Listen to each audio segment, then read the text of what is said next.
Hey guys, welcome back to the channel. In the last couple of weeks and realistically years, we have seen Microsoft laying off large amounts of workers.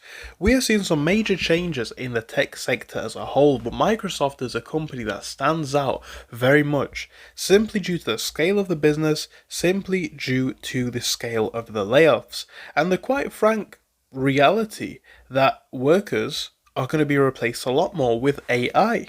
I mean, this article speaks on it, and it says that Microsoft's layoffs are a canary in the coal mine for white collar jobs, and this absolutely does seem to be the case. In July, Microsoft announced that it was laying off 9,000 employees, bringing the total job cuts this year to over 15,000. This isn't a company in trouble, quite the opposite. Microsoft has just reported quarterly net income of 27.2 billion, and its stock price has soared past $500 per share. This is the way that things are going. Companies obviously want to continue to make more profit, and at the minute, we are seeing a lot of people in a risky situation, especially when it comes to white collar jobs. You know, AI is able to do a lot of these jobs easier, able to do them a lot quicker, able to do them a lot cheaper. And again, Microsoft, a company, simply making no secret of the fact that they are not necessarily struggling. You know, we look at brands like Intel and their layoffs, and we can see that's a brand in trouble. However, when we look at Microsoft, not really the case. With a situation where so many people are at risk of losing their jobs, and especially in the tech sector, right? With a situation that so many people are not going to be able to find more jobs or similarly paid jobs very easily, the companies actually have the upper hand here. Sometimes it's an employer's market, sometimes it's an employee's market, but right now it's the companies that have the power. We're hearing some news coming out of Microsoft workers, which is that the tech giant could be considering remote working crackdown, and employees could be ordered back to the office soon. And do bear in mind, we've seen many companies do this. But of course, what can you expect? Employees can't say no, employees can't exactly take their skills to a different job. Those jobs just aren't hiring at the minute. So Microsoft is reportedly looking to familiarize or formalize the 3-day office work week policy. Rivals like Amazon, that we've covered, they now ask for a full-time office attendance, and workers must prepare for more changes, reports claim. So we are seeing that Microsoft could be the latest tech giant to explore the stricter in-office working policy, with reports claiming that the company reportedly is considering enacting a 3-day office work week policy. Until now, workers have been able to spend around half of their time at home or away from the office, despite rivals like Amazon enforcing stricter office working policies.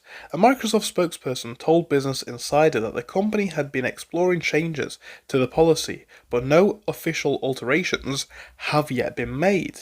At the same time, Microsoft is considering upping its office workdays. The report claims that an official Microsoft announcement could come as soon as September of 2025, with rollout to any changes making their presence in 2026, specifically in January. So it says that this could vary depending on location. At the same time, we can see that reports of upcoming changes have made or being made in the workforce could include ongoing worker readjustments, an updated PIP framework to more quickly exit underperforming workers. And we've heard about this many a time, right? But we'll get into that in a second. So, as we just mentioned at the beginning, in July, Microsoft has laid off around 9,000 of its workers, and 2 months earlier, a further 6,000 workers lost their jobs. We can see the company's CFO, Amy Hood, telling workers in an internal memo that they should prepare for another year of intensity. You know, it's said that they're entering FY26 with clear priorities in security, quality, and AI transformation, building their momentum and grounded in their mission and growth mindset culture, she added. Although the company has undergone many layoffs in recent months, hiring efforts in other areas and broader restructuring has seen minimal changes to actual headcount. The Microsoft CEO recently said that the layoffs have been weighing heavily on him, likening the ongoing transformation to that of the 1990s when PCs and software became democratized, right? Blaming the shifts on evolving customer needs. The reality, guys, is it's an adjusting market. It's a market where we are seeing the need for workers being significantly less powerful, right? And especially in the terms of middle managers or managers in general, a lot of these middle to upper white tier or perhaps white collar jobs are the ones that are actually losing out, right? These are the ones which are losing their positions.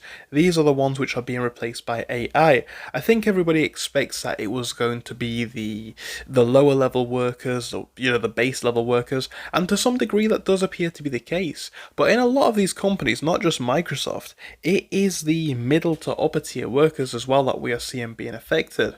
Other companies aren't hiring, and again, when we hear policies like this from Amazon and from Microsoft, essentially suggesting that they should come into the office all the time, many people will agree with this, right? Many people will think this is good. But if workers don't like it, again, in this market, it's very difficult to contest. It's very difficult to say, okay, I'm going to find another job, because those jobs simply aren't hiring.